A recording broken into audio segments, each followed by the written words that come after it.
Shalom, saya bersyukur hari ini diberi kesempatan untuk berbagi sesuatu, berbagi firman Tuhan di Community of Miracle. Jadi hari ini saya akan berbicara mengenai kepemimpinan rohani di tengah masyarakat, atau diperkecil lagi, kepemimpinan rohani di tengah jemaat kalau kita sebagai gembala, atau kepemimpinan rohani di tengah satu komunitas yang kita pimpin. Baik buruknya sebuah komunitas itu sangat bergantung kepada kepemimpinannya. Dengan kata lain bahwa sesuatu komunitas, jemaat, gereja jadi baik atau jadi buruk, itu memang pemimpin itu sangat punya peran yang penting. Nah, karena ini kepemimpinan rohani, ya otomatis bahwa kita harus punya karakter Kristus. Makanya dalam Matius pasal 11 ayat 29, belajar padaku karena aku lemah lembut dan rendah hati. Kita tahu bersama bahwa Yesus dalam kepemimpinannya selama 3,5 tahun, dia hanya memilih 12 muridnya untuk menaklukkan dan memperkenalkan Yesus adalah Tuhan dan Juru Selamat bagi dunia ini. Dia hanya butuh 12 orang saja. Dan 12 orang ini sudah tentu sangat dipengaruhi oleh karakter Yesus tentunya. Sekalipun kita tahu bersama bahwa ada juga dari 12 ada 2 yang memang pada waktu itu sempat menyimpang, yaitu Yudas, dia berkhianat dan menjual Yesus. Kemudian Simon yang akhirnya diganti Petrus, karena Simon sendiri kan punya arti yang tidak baik, yaitu plain-plan, terombang-ambing, tidak menentu orangnya. Tapi ya kita tahu bersama, justru dari kata nama Simon itu dirubah jadi Petrus, sampai Tuhan berkata, namamu bukan lagi Simon tetapi Petrus, karena di atas batu karang akan kudirikan gerejaku. Dan memang itulah yang terjadi ketika Yesus terangkat ke sorga dan menjanjikan Roh Kudus. Ketika Roh Kudus dicurahkan kepada murid-muridnya, dan Petrus ketika dia berdiri dan menyampaikan firman Tuhan, itu ada 3.000 orang yang dibaptis, diselamatkan, terima Yesus sebagai Tuhan dan Juru Selamat. Nah, dengan kata lain bahwa dari cerita ini bahwa Yesus itu mempengaruhi murid-muridnya sehingga menggemparkan dunia ini, sehingga ada begitu banyak orang yang sudah kenal Yesus sebagai Tuhan Juru Selamat, termasuk saya dan saudara. Ada gereja-gereja yang sampai hari ini berdiri, kemudian ada lagi yang dibuka dan lain sebagainya, karena perintah agung Yesus Kristus terus dijalankan, dikumandangkan. Perintah ini terus dijalankan, pergi dan jadikan bangsa semua muridku. Dan itu berawal dari kepemimpinan Yesus yang mempengaruhi 12 murid. Nah, jadi Bapak Ibu Saudara-saudara, makanya di awal saya katakan baik buruknya sebuah komunitas, sebuah jemaat, sebuah gereja itu bergantung kepada pemimpinnya. Nah, supaya sesuatu itu menjadi baik, pemimpin itu suka atau tidak suka, dia harus punya karakter Kristus, karena ini kan kepemimpinan rohani. Nah, itulah Yesus katakan, belajar padaku karena aku lemah lembut dan rendah hati. Kepemimpinan yang benar, ya, jadi kepemimpinan yang benar dan baik adalah kepemimpinan menurut jalan Allah, atau kepemimpinan menurut apa yang Tuhan mau, bukan apa yang kita mau. Nah, kita masuk ke sesuatu yang lebih dalam lagi. Esensi kepemimpinan rohani. Kita tahu bersama bahwa esensi adalah hakikat atau inti atau pokok dari sesuatu yang akan kita bicarakan. Jadi hari ini pokok pembicaraan kita adalah kepemimpinan rohani. Nah, saya akan buka Alkitab sebagai dasar kita untuk kita belajar sama-sama dalam perenungan hari ini. Kejadian 1 ayat 28, demikian firman Tuhan. Allah memberkati mereka, lalu Allah berfirman kepada mereka, beranak cuculah dan bertambah banyak. Penuhilah bumi dan taklukkanlah itu. Berkuasalah atas ikan-ikan di laut dan burung-burung di udara dan atas segala binatang yang merayap di bumi. Saya ambil dua kata dari pembacaan itu, dari kata taklukkanlah dan berkuasalah.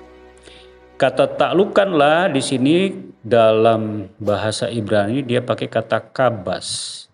Sedangkan kata berkuasalah dia pakai kata rada. Nah, saya akan bertolak dari dua kata ini untuk secara singkat menjelaskan esensi kepemimpinan rohani. Nah, kabas ada banyak kata Ibrani yang dapat diartikan sebagai menaklukkan.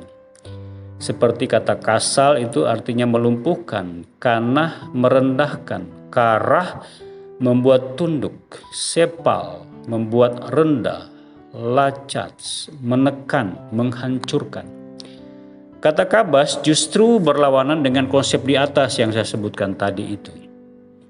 Kabas artinya adalah sebuah atau sesuatu menjadi seperti yang seharusnya. Jadi kabas artinya adalah membuat sesuatu menjadi seperti yang seharusnya dan dengan cara damai, dengan cara shalom. Nah, kalau kepemimpinan rohani kan dia nggak peduli apapun caranya, yang penting apa yang dia inginkan itu terpenuhi. Tetapi dalam arti rohani, kabas di sini membuat sesuatu menjadi seperti yang seharusnya dengan cara shalom, dengan cara damai. Kabas berarti menundukkan sesuatu sesuai dengan sifatnya. Nah, sifat apa? Sifat nature dari orang yang kita pimpin. Setiap orang itu ada desainnya sendiri-sendiri. Allah menciptakan setiap orang itu dengan desainnya sendiri. Dia punya karakter sendiri, dia punya sifat sendiri, dia punya talenta sendiri. Nah, itu semua tujuannya untuk kebaikan tentunya. Untuk kebaikan siapa? Untuk kebaikan orang yang kita pimpin. Nah, kepemimpinan rohani kabas itu memiliki arti kepemimpinan tidak bertujuan. Jadi kabas itu sendiri kalau dalam kepemimpinan rohani, kepemimpinan tidak bertujuan untuk menguasai yang kita pimpin. Kepemimpinan tidak bertujuan untuk orang yang kita pimpin untuk kepentingan kita sebagai pemimpin. Bukan. Kan kalau secara dunia kita memimpin untuk tujuan ya untuk diri kita. Untuk supaya kita semakin dikenal, kita semakin tenar, kita semakin punya power dan lain sebagainya. Makin viral dan wah ini kita semakin terkenal. Tapi dalam kepemimpinan rohani, kabas itu dia punya tujuan untuk menguasai yang dipimpin untuk kepentingan, bukan untuk kepentingan pemimpin, tetapi untuk kepentingan yang kita pimpin. Kepemimpinan tidak menggunakan kekerasan.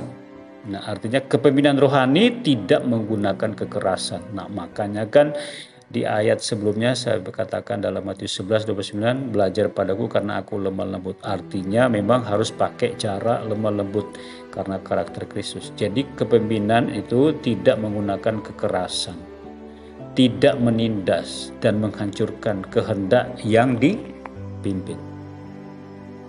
Kepemimpinan dilakukan dengan, sekali lagi, dengan roh lemah lembut untuk memimpin sesuatu, seseorang untuk masuk ke dalam tujuan penciptaannya atau tujuan untuk takdir ya, kata-kata takdir atau destiny, desain ilahi agar ia dapat mencapai keutuhan, dan kemaksimalan dalam hidupnya. Artinya bahwa pemimpin rohani yang baik dari kata kabas itu adalah kita memimpin seseorang dengan cara lemah lembut untuk memimpin seseorang masuk kepada tujuan penciptanya, yaitu Tuhan, sesuai dengan desain ilahi yang Tuhan sudah berikan kepada orang itu untuk dia mencapai destininya. Jadi sesuatu yang terkubur yang dia tidak pernah tahu, yang tersimpan. Nah, itu kita sebagai pemimpin memunculkan itu sehingga orang-orang di gereja, di komunitas, di masyarakat yang kita pimpin itu, kualitas orang itu akan muncul. Lewat siapa? Lewat kita sebagai pemimpin. Dalam 2 Timotius 2 ayat 25 berbunyi demikian. Dan dengan lemah lembut dapat menuntun orang yang suka melawan, sebab mungkin Tuhan memberikan kesempatan kepada mereka untuk bertobat dan memimpin mereka sehingga mereka mengenal kebenaran. Jadi itu intinya. Jadi kepemimpinan rohani, kata kabas itu memiliki arti yang intinya adalah pemimpin punya tujuan untuk supaya orang yang kita pimpin itu mencapai apa yang Tuhan inginkan. Dalam 2 Timotius 25 tadi, dan dengan lemah lembut dapat menuntun orang yang suka melawan, sebab mungkin Tuhan memberikan kesempatan kepada mereka untuk bertobat dan memimpin mereka sehingga mereka mengenal kebenaran. Jadi intinya di situ. Jadi pemimpin mentransferkan spirit sehingga orang yang kita pimpin itu mengenal kebenaran. Nah, siapa kebenaran itu? Kebenaran adalah Yesus. Akulah jalan, kebenaran dan hidup. Tidak seorang pun sampai kepada Bapa kalau tidak melalui Kristus. Kemudian terakhir kata rada. Rada bukanlah sebuah kata yang lazim dalam PL. Kata yang biasa dipakai adalah masyal itu ada 57 kali yang seringkali berarti tindakan dan hasil dari memimpin dengan menggunakan kekuatan, sama seperti Allah yang memerintah atas samudra yang mengamuk dalam Mazmur 89 ayat 10. Tapi kata radah di sini yang lebih dalam, lebih kepada arti yang sebenarnya yang Tuhan mau. Ya, rada itu ada 15 kali disebut, lebih mengacu pada otoritas. Kalau kata masal tadi itu lebih dari satu power, kekuatan. Tapi kalau rada itu mengacu pada wewenang atau otoritas. Rada adalah memiliki otoritas di bawah otoritas Allah. Ya, itulah makanya di awal kan saya bilang bahwa kepemimpinan yang benar adalah kepemimpinan sesuai dengan jalannya Tuhan. Jadi rada adalah memiliki otoritas di bawah otoritas Allah dan tidak pernah bersifat menekan atau kasar. Karena apa? Harus sesuai karakter Kristus dengan cara lemah lembut. Rada dalam Kejadian 1 berhubungan dengan kepemimpinan bukanlah sesuatu yang menggunakan kekerasan. Nah, itu rada ya. Jadi kepemimpinan bukanlah sesuatu yang menggunakan kekerasan. Kemudian rada, kepemimpinan adalah menggunakan wewenang yang diterima dari Allah untuk menyanggupkan, memberdayakan mereka yang kita pimpin, yang di bawah wewenang kita untuk menjadi seperti yang Allah mau. Sehingga dia mencapai destininya. Seorang pemimpin harus tunduk kepada Allah. Seorang pemimpin harus memiliki karakter Allah. 1 Korintus 11 ayat 1, ikutlah teladan saya seperti saya pun mengikuti teladan Kristus. Itu kata Paulus, ikutlah teladan saya seperti saya pun mengikuti teladan Kristus. Artinya bahwa jauh lebih baik teladan itu akan jauh lebih banyak bicara ketimbang kata-kata. Jadi kepemimpinan yang benar, yang rohani sesuai dengan jalan Tuhan adalah ikutilah teladan, yaitu yang Paulus, ikutilah teladan saya. Apa teladan Paulus? Teladan Paulus adalah dia mengikuti teladan Kristus. Saya akhiri dengan satu kesimpulan bahwa memimpin adalah menuntun seseorang dengan teladan dan karakter Kristus sehingga seseorang tersebut dapat menggenapi tujuan dan panggilannya dalam Tuhan. Jadi Bapak, Ibu, Saudara-saudara, demikian firman Tuhan hari ini.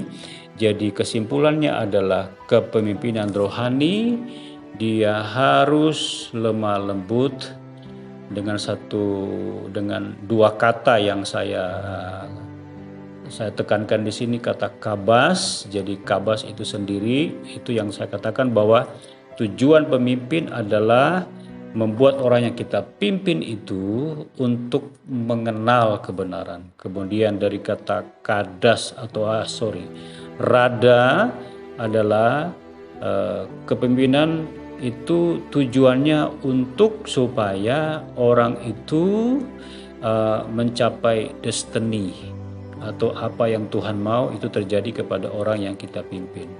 Jadi seorang pemimpin supaya sukses, berhasil dan lain sebagainya, ya belajarlah seperti apa yang Paulus katakan.